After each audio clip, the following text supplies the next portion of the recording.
Suite du renforcement de capacité des personnes vivant avec un handicap sur la loi d'orientation sociale, l'accès aux services socio-économiques de base, et ce pour 2 jours. Alors, c'est un atelier qui fait suite à celui tenu il y a de cela 2 jours, 19-20, au niveau de la gouvernance de Ziguinchor, et qui porte sur le renforcement de capacité des personnes vivant avec handicap et organisations de femmes sur la loi d'orientation.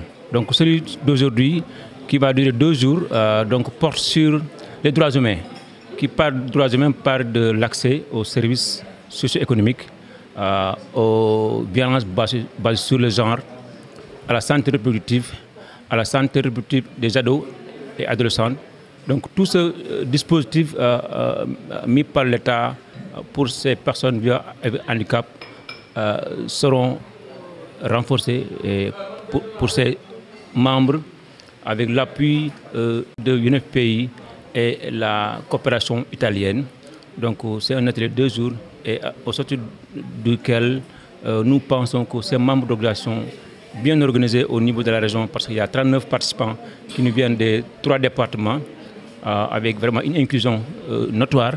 Nous pensons qu'ils seront vraiment encore renforcés pour pouvoir travailler assurer la massification des droits humains au niveau de leurs localités respectives.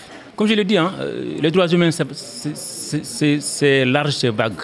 Alors, comme ces 2 jours, nous avons opté de faire renforcement de capacité sur la SR, la santé de la reproduction, chez des jeunes, sur la santé de la reproduction des jeunes ados et adolescents, mais aussi sur les violences basées sur le genre.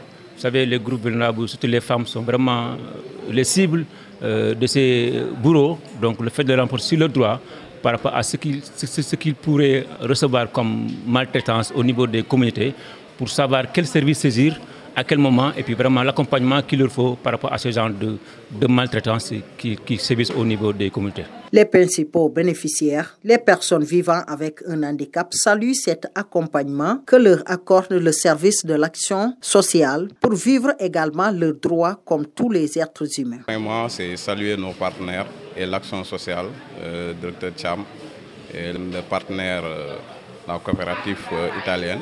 On le remercie par rapport à cette journée, parce que cette journée, vraiment, ça nous renforce beaucoup de choses, parce qu'ils nous ont confié à cette journée 39 handicapés des différentes communes pour venir bénéficier de cette journée, de nous expliquer les droits de l'homme. Parce que nous, les handicapés, souvent, on est tout le temps des victimes des menaces, des violences faites sur le genre, sur le terrain. Donc, c'est important de venir ici, d'apprendre, et après descendre sur le terrain, sensibiliser nos membres, et de les savoir, de les sensibiliser, de les orienter pour demain, si l'un de nos membres subit de cette violence, et comment faire pour aller défendre ça au niveau des droits juridiques. Ouais, ça nous permet vraiment de connaître mieux nos droits. On demande aux autres structures de l'État de faire comme l'action sociale, de renforcer nos capacités, parce que, comme disait la loi d'orientation la fois passée, on était au niveau de gouvernance, mais on demande à l'État de renforcer.